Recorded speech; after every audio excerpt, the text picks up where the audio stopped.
Hello, namaskar সকলোকে আশা কৰো সকলো ভালে আছে welcome back to my channel অন্য এটা ভিডিও লৈ সকলোকে স্বাগতম জনাইছো আজি গৈ আছো শিৱসাগৰ গুৱাহাটীৰ পৰা গৈ আছো আৰু আমি ৰাতি উলাইছো আৰু মৰ্নিং গৈ পেলাই আমি শিৱসাগৰ পামগে ৰাস্তাত গৈ থাকোতে একাপেকাপ সকলোৱে চাহ খাই ললো প্ৰথমতে যেহেতু ৰাতি ট্ৰেভেল কৰা কথা হেইভাবে চাহ কাপ হলে আৰু তেতিয়া টোপনিও নধৰে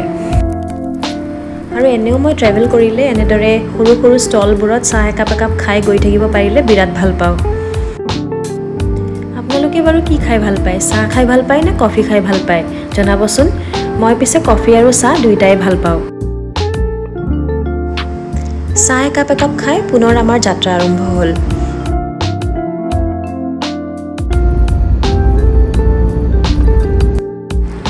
আৰু এয়া আমি পালো আহি জখলা বন্ধা ইয়াতে অকমান ফ্ৰেশ হও বুলি নামিছো গাড়ীৰ পৰা যেহেতু আমি ঘৰৰ পৰা ডিনাৰ কৰিয়ে আহিছো হেইভাবে ইয়াত আমাৰ খাবলগীয়া তেনেকে একো নাই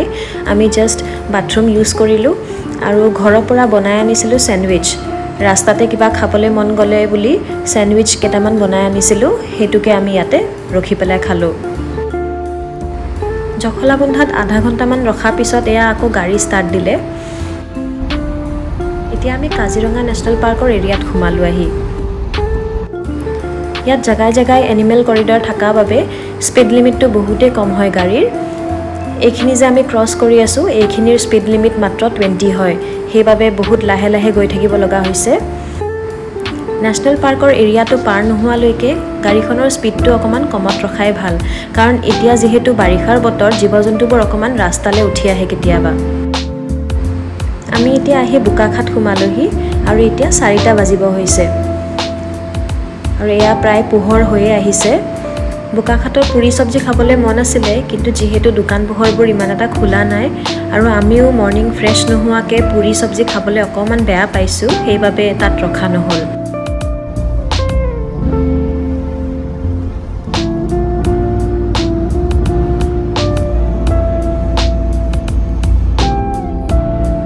এয়া পালো আহি আমি দেৰগাঁও টোল গেট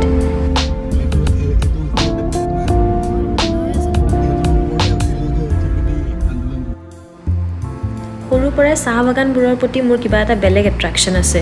চাহ বাগান দেখিলে মোৰ মনটো বহুতে ভাল লাগে এয়া আমি যোৰহাট পালো আহি এতিয়া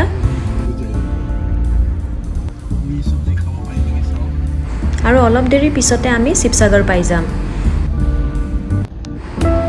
এয়া আমি শিৱসাগৰত ঘুমালো এইখিনি জাজি বুলি কয়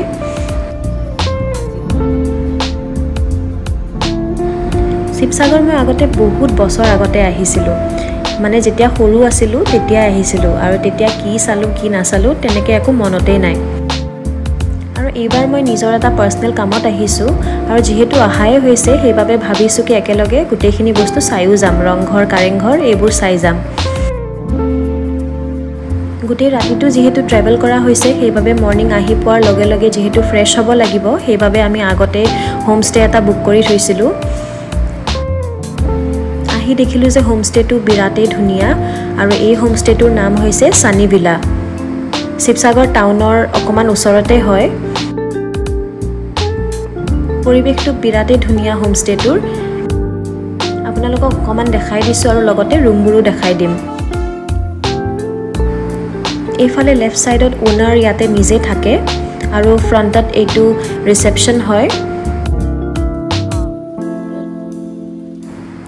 ৰুমস ইয়াতে अवेलेबल আছে আৰু আমি হেইফালে ৰাইট সাইডৰ ফালে হেইফালে বুক কৰিছো বলক আপোনালোকক দেখুৱাই দিও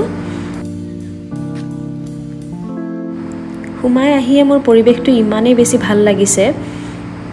এখন বাৰান্দা হয় আৰু এইটো প্ৰথমতে আছে ড্ৰয়িং ৰুম টিভিও আছে ইয়াতে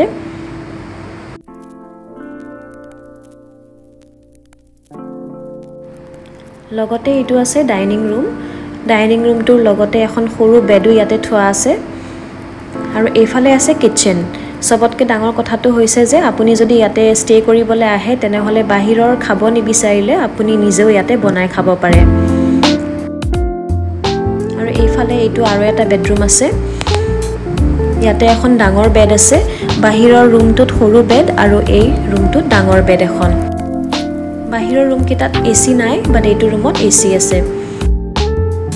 হোমষ্টেটোৰ বাহিৰৰ পৰিৱেশটো যিমান বেছি ধুনীয়া তাতকৈও বেছি ধুনীয়া এই ৰুম কেইটা ইয়াত আমি সোমাই বেগ চেক থৈ পেলাই অকমান ফ্ৰেছ হলো আৰু ফ্ৰেছ হৈ এতিয়া যেহেতু কামত আহিছো সেইবাবে অকমান কামৰ কাৰণে ওলাই যাম এতিয়া তাৰ পিছত আহি পেলাই